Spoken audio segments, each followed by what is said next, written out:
Nah, beliau adalah Muhammad ibn Abdullah. Tapi di dalam hilya mengatakan bahwasannya Muhammad ini adalah kunyahnya, bukan nama aslinya. Beliau adalah salah satu kibar zuhad pada zaman dengan Imam Syafi'i, zaman dengan Sufyan Tsauri dan Rabi'ah Adawiyah.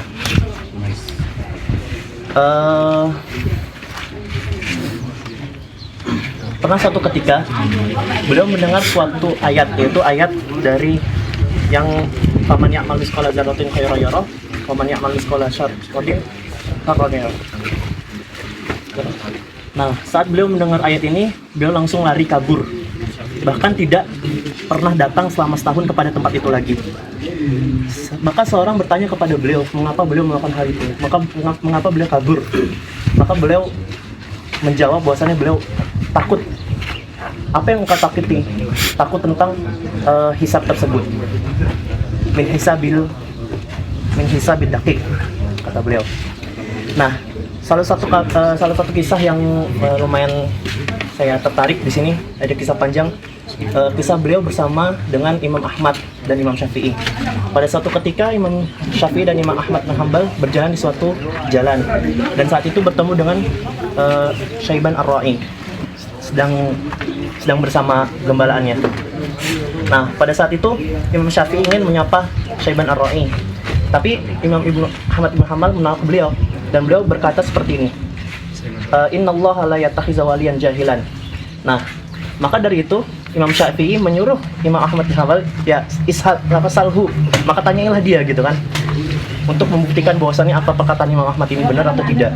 Maka Imam Ahmad mendatangi Syaiban Ar-Ra'i dan mulai bertanya. Pertanyaan pertama adalah beliau bertanya tentang zakat kambing. Berapa zakat kambingmu ini, katanya. Maka Imam Syaiban Ar-Ra'i berkata bahwasannya amma madhabukum falikul arba'ina ra'sun. Maka kalau misalnya menurut mazhabmu bahwasannya setiap 40 adalah satu kambing. Lalu Imam Ahmad terheran akan jawabannya ini. Maka beliau berkata bahwasannya, lalu pendapatmu apa gitu kan? Nah, beliau menjawab bahwasannya pendapatku atau mazhabi adalah al-kullu lillah, bahwa semuanya adalah untuk Allah.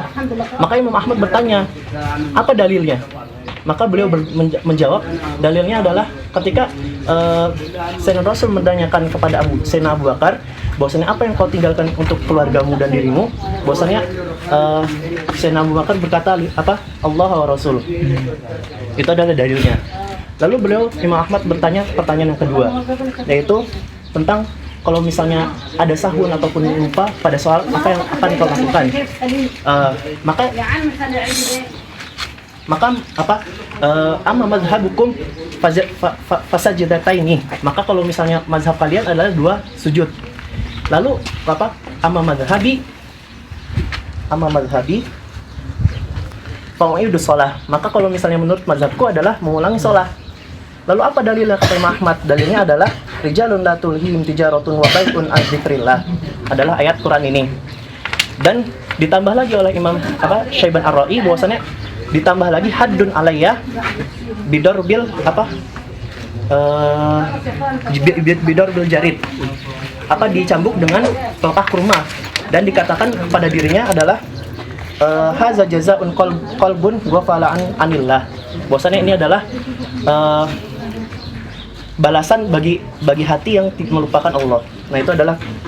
Lalu pertanyaan terakhir oleh Imam Ahmad bin Hanbal, yaitu adalah ma haqiqatul ma'rifah, apa hakikat dari ma'rifah? Maka beliau Imam Syaiban Ra'i menjawab adalah nurun fil qalbi, adalah sebuah cahaya dalam hati. Nah, lalu Imam Ahmad bin Hanbal pergi dan beliau berkata dengan ibarat seperti ini, ataitu ila man yafta fi syar'i wal haqiqah, bahwasanya aku telah datang ataupun bertanya ataupun berbicara dengan seseorang yang bisa berfatwa di dalam ilmu syarak dan ilmu hakikat.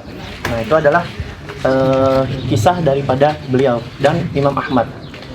Lalu Imam Muzani berwasiat kepada murid-muridnya ataupun orang-orang yang di sebelahnya untuk dimakamkan di dekat dengan Syaiban Ar-Ra'i.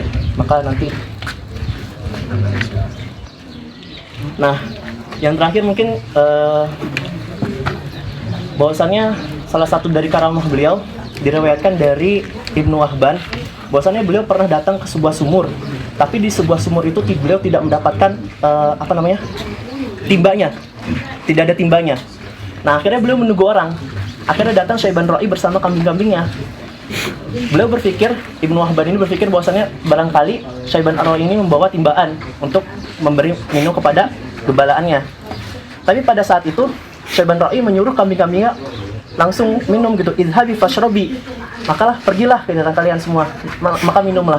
Pada saat kambing-kambing itu mendekat kepada sumur tersebut, airnya langsung naik dan kambing itu bisa langsung minum tanpa apapun, langsung dari mulut sumurnya. Itu adalah mungkin kisah singkat daripada Syaiban Ra'i. Mungkin terakhir sebelum penutupan kita kirim Fatihah untuk beliau. Al-Fatihah.